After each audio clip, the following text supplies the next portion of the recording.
Morning, good morning. I believe we're now streaming as I'm waffling away.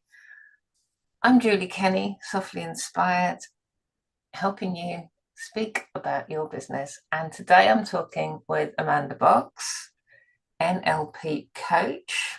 I believe that's right, but I'm going to let Amanda introduce herself. So, Amanda, tell us all about yourself.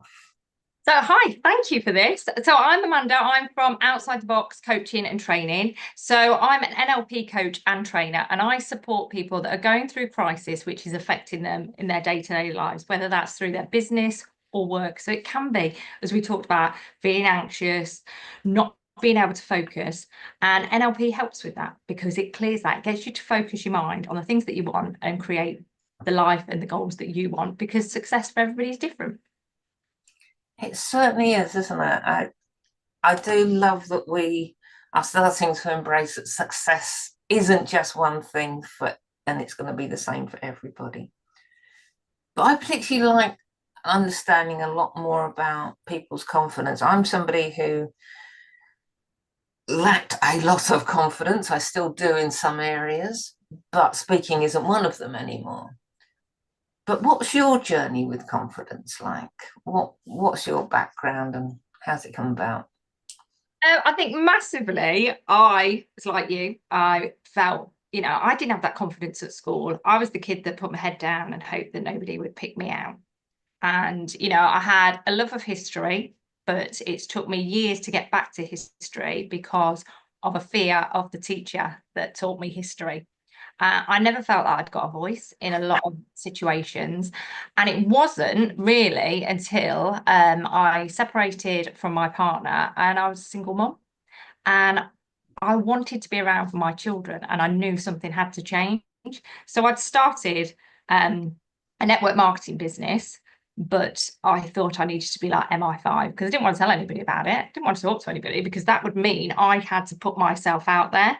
And a lot of people know me now that I do speak a lot on social media and I do put myself out there, but it was never easy because I always felt people were judging, people would say things, and my life wasn't straightforward. I'd gone through divorce, illness, and things like that, and I didn't want to share that. So I managed to do very quietly my little business in the background, and I was very lucky to meet at networking a guy called Ed from Action Coach. So he helped me with the business side of things. But I'd get to the point where I'd be like, paid my bills, I can do the things with the kids. That's it.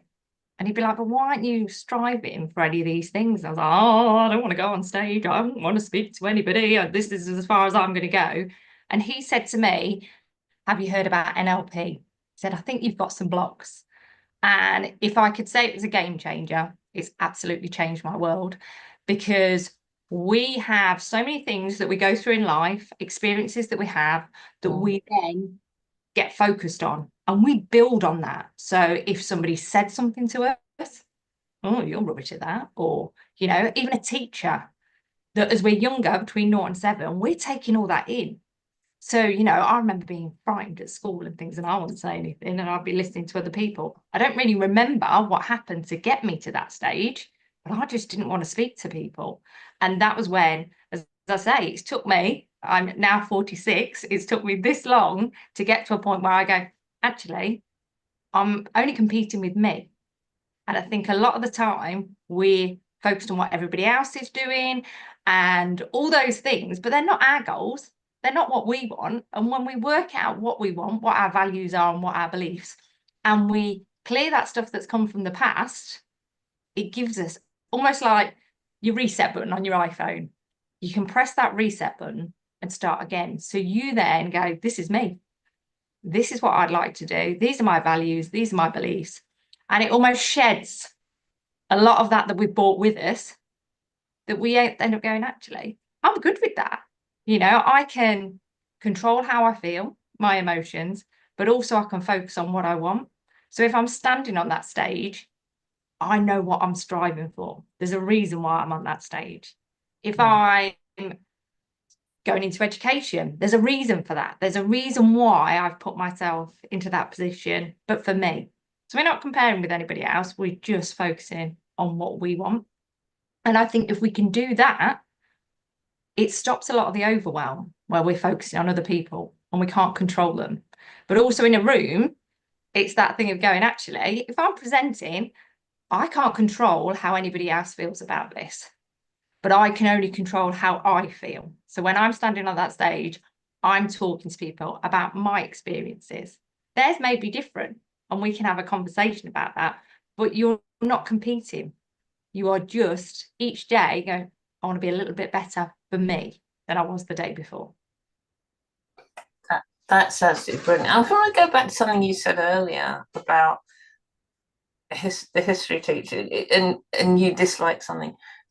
I certainly found that we sometimes take on board people's opinions, especially when they come from a very young age. Somebody will say, "Well, you're not very good at that," or people don't want to hear this from you, and we take that on board and we take it so far through our lives, and we have to, if we're going to be there and get heard, we have to somehow manage that. Yeah, and I think for a lot of us, it's we can manage it, but we become resilient for a short amount of time. But sometimes we haven't cleared it to get through. So from say 0 to 7, I think we spoke about this before. I remember that's the time where you're a sponge and you're taking everything in. And my nephew had come out with some maths. He must have been about 6, and he's looking at me. And so let's have a look then. So I was looking at the sheet, and it said 5 plus 5 equals 11, and there was a tick next to it. And I'm like, that's not 11. And he said, the teacher's ticked it. It's 11. And I'm like, 5 plus 5, let's count. And he's like, no, the teacher's ticked that. That is 11. So when we're at that age, we are taking in what people are telling us, what their values are. So parents, from education to the environments we're in, we're taking all that in like a sponge. We get to 7 to 14, the brain changes, and we are taking note of everybody else. I lived in Australia a long time ago, and I remember being on the train and thinking, am I in America? So all the kids that were students and going to school had these American accents. And I was like, and I said to my friend who's Australian, she was like, nah, they're watching American TV.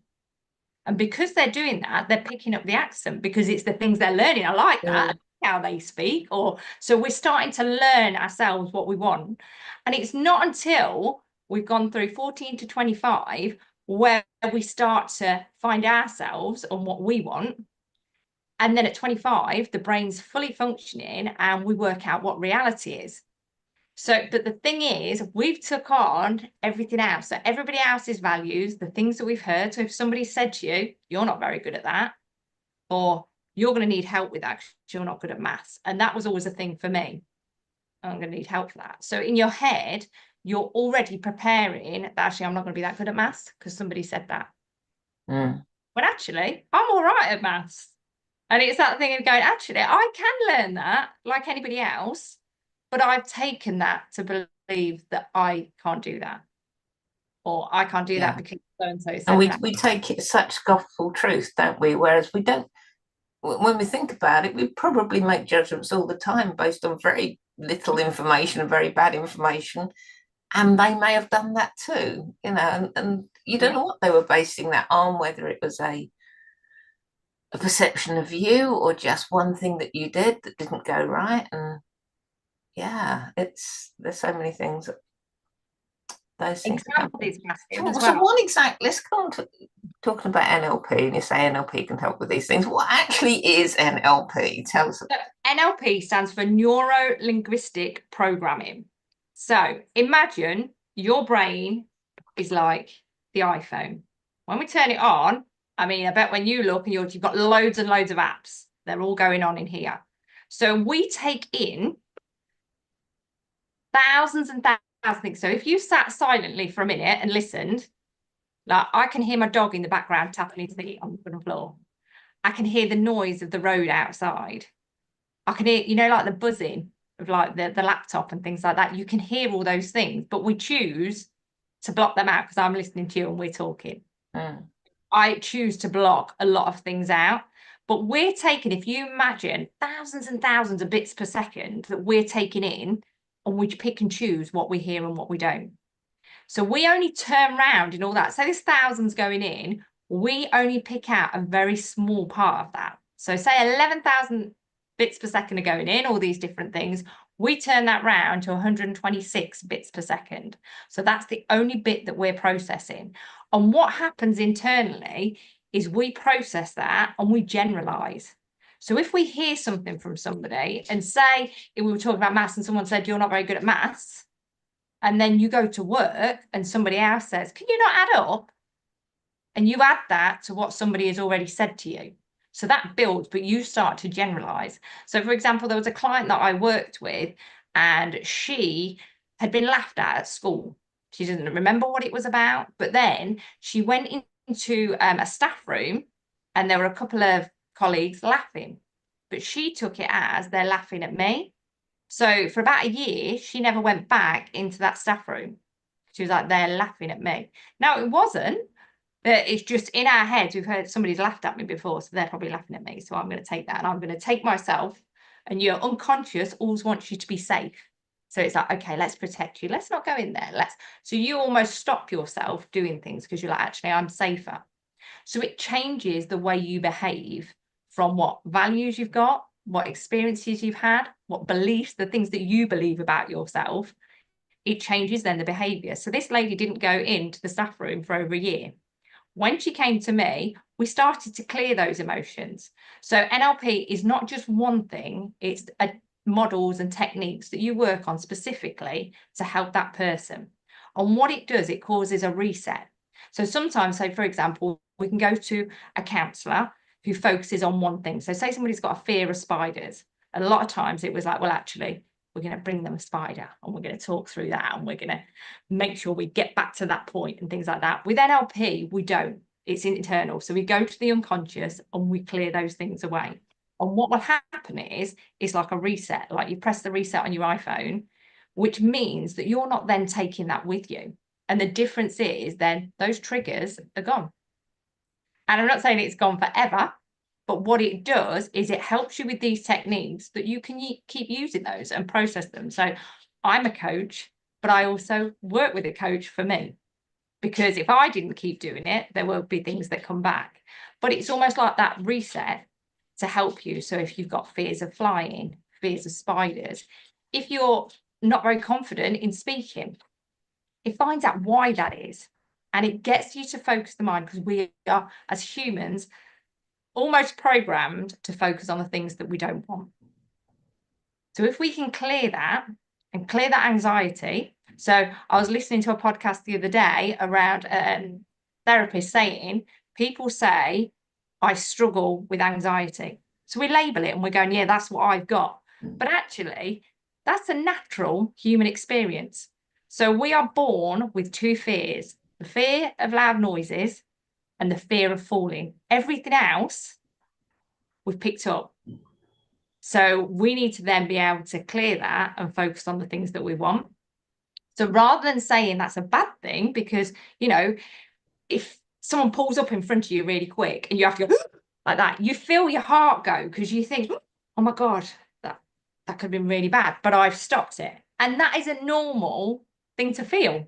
You know, we have feelings, we're going to react, but it's like, how do we then control that? Give her 5 minutes, we breathe and we go, I'm grateful.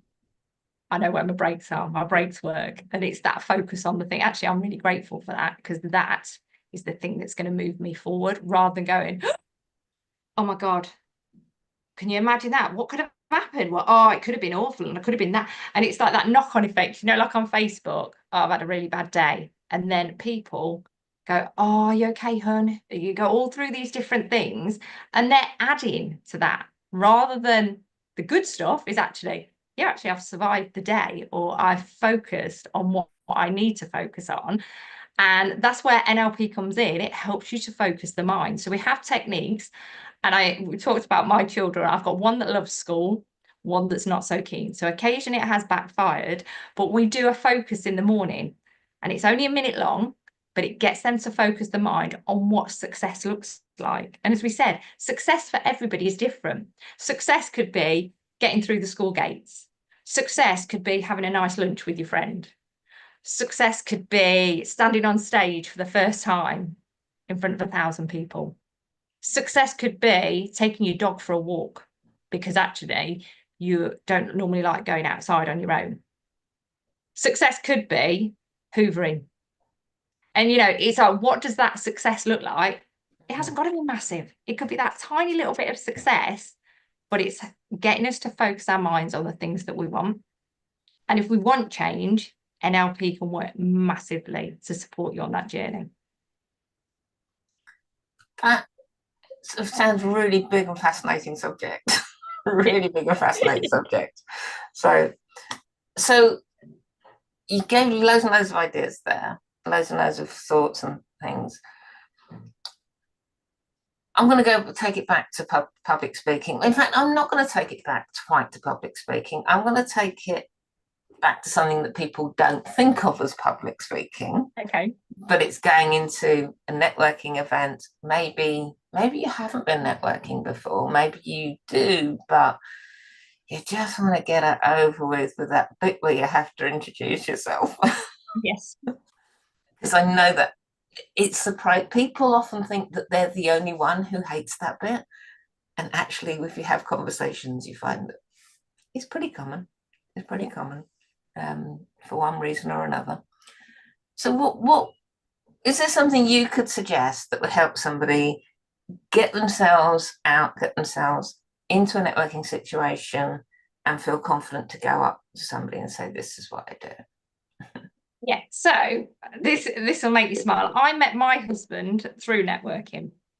Oh, he didn't Dan said it was good. Yeah, for about 4 years. And he said all of a sudden it was like there was something that changed in you because my network marketing business is Forever Living, so the aloe vera products. And I've had great experiences from that. But I've also seen the other side of network marketing and things that people say. And I was a lot of the time focused on that. Oh, it's not good. What's that stuff? And what are you doing that for? And, you need to get a proper job and things like that. So before I'd even gone in there, I was almost thinking, oh, people aren't going to buy off me. What are they going to buy off me for? What's this aloe stuff? It's a little business. They're not going to think anything of like that. They're all, in my head, I was like, they're all professionals. There's a solicitor in there. There's a woman that runs a massive company. There is all sorts of things. So imagine you're thinking all that. How do you feel when you get in the door? Like you shouldn't be there. Like you shouldn't be there. So there's a technique called anchoring. And what it does, it gets you to think about a state where you were really, for example, really excited. Can you remember a time where you were really motivated? And you can feel that. You can feel it in your body. You can feel it in your skin. You can think about it and you feel, oh my God, I'm really, really motivated. When you're in that state, it makes you feel completely different, doesn't it? Yeah. So we need to think about those states, but we need to anchor it somewhere. And a lot of people will anchor it on their fingers or they anchor it to their ears, and nobody actually knows they're doing it. And we get to focus the mind on that. And while we're thinking about that, we might hold our ear for 5 seconds while we're really thinking about it, and then we release it. And what happens is you can keep doing that, but your brain then reminds you, if you're touching your ear or you're touching your finger, do you remember that time? So I used to do it on my fingers before I was presenting. And things like EFT work very well in that as well, to ground you, tapping your fingers, or under the table, grounding yourself with your fingers, because you are stopping your brain overthinking all these things. So in your head, then you can feel that motivation. So you go in there, you go, okay, I'm all right. I can remember that time when I was really motivated, and it focuses the brain. But also you might say to me, oh, I don't really fancy doing that. I feel a bit, people are going to look at me. Is that going to really work in that situation? So the other thing is to think about, what does success look like to you? So we do something called timeline resourcing, and we focus the mind on the things that we want. But it's like using the imagination. So if you closed your eyes and you thought about that room that you're networking in, and what would be really good, the first time you're going in there, that I managed to talk to 2 people, and I come out with I've added someone to Facebook. So to you, that could be massive success. Somebody else, it could be, actually, I need a sale from this. I need to sell 2 bottles of aloe. And whatever that is, you've thought about it before you go in. Because what can happen, and as I know from my husband, he was like, you project out, oh my God, I'm not looking at anybody, I'm looking at the floor. And I'd go in there and I'd sit down, I'd have my aloe in front of me and I'd just hide. And so I wouldn't look at anybody. Now, how I ever thought I was going to sell something, but in my head, those aloe bottles were going to protect me and I'd stand behind it. Because I felt that that was my blanket. But I'd already gone in there being petrified and thinking, oh my God, rather than thinking, actually, what's good look like? Well, I've stepped in the room to start with. Someone will come and talk to me. Great. So that's rather than thinking, oh, what am I doing here? They're going to think they're going to, because we automatically talk ourselves out of it. And we are more worried by what everybody else thinks. We need to be at that point where actually, even before we go, we think, right, what can I control? Can I control if somebody likes me? No. Can I control how I feel when I go in there? I can control that I feel that I'm happy to go in there and I'm looking forward to talking to people. So I've done my anchoring and I'm feeling that focus. I can control that. Can I control if anybody buys? Not really. Can you control if anybody adds you on Facebook? Not really. But can you control what you say and how you feel in that moment? Yeah. Yeah, you can control that. And you can control what success looks like. If you've already thought it, what's magic with the unconscious, it doesn't know the difference. So it's already thinking, I'm looking for these sales. I'm going to look to talk to people. And what I need to do to get those sales is I need to talk to people, but I also need to share what aloe is, what NLP is, because people don't know. So you are the expert in whatever you're going in there to do. So you think to yourself, okay, I'm the expert. If I slip up, it's okay. Because the only person I'm competing with is myself. So when I go back out of the room and I go, got 3 numbers, happy with that. I'm going to talk to these people. I'm going to go and have a one-to-one and chat with them. And that you've already gone in there and you've not projected out, I'm really frightened, I'm going to sit down, I'm going to hide behind my aloe. You've actually stood up and gone, I'm me. I'm going to go and talk to people. And whatever comes from that, I'm better than I was the time before. And we're only ever with ourselves. And if we're better than we were the time before, you go tick. And it may be that you've only spoken to one person. But it took me 4 years to get to that point and then for John to speak to me. So it does work. And sometimes that's the thing of not giving up. You're on this journey for a reason. You've picked your business or your why. And I think that's really powerful in setting your why and your goal. If you know why you need to be in that room, you'll get in that room. If your goal isn't really what you want. So I remember doing lots of vision boards with network marketing. And I went to the first one and they were like, right, put pictures of a car that you want. So I was following everybody else. So I'd put this Range Rover Sport on there. And I kept thinking, why am I not even getting towards that? This is a bit rubbish. Well, my brother was a mechanic. Well, he is a mechanic. And I never had to pay for a car. So for years, things had happened and he'd look after my cars. So that really wasn't my goal. Now, if you turn around to me today and said, you can't go to the school to help your child to take some medication, you can't do that, that would be my reason. So my reason is I do my business so I have the flexibility to be around for my children. If you took that away from me, then that would just be, so I know that I need to be in those rooms. I need to be talking to people because it achieves what I want. That's fantastic. That's fantastic. So I've learned so much from this conversation, and thank you so much for coming on and sharing with me. I believe we have been streaming on YouTube. I don't know if it's worked on my Facebook page or not, so I'm going to look back at that, but I'll be sharing the recording as well out there and getting people to see this because they need to hear this. So they hear this, they find out all about you, they're hearing about NLP. How can they find out more about where to contact you, find out more about NLP itself? So I'm on Instagram just under my name is Amanda Box. but you can find me on Facebook. I have 2 business pages, Outside the Box Coaching, and I also have a separate sideline of business, The Fertility Mom. So it's supporting women and couples that are going through unexplained infertility, because a lot of that I went through myself, and I want to support others. And I think NLP has helped me massively, and will also help anybody that's going through that fertility journey. So all my details are on Facebook, and you can find me there, and the messenger and everything is on there, that you can pop me a message. I offer a 30-minute discovery call for free to find out if we can work together and what I can help you with, and then we go from there. Wonderful. And we'll get those links shared out with this as information as well. All right. Thank you. But thank you for talking to me. It's been fantastic. You're so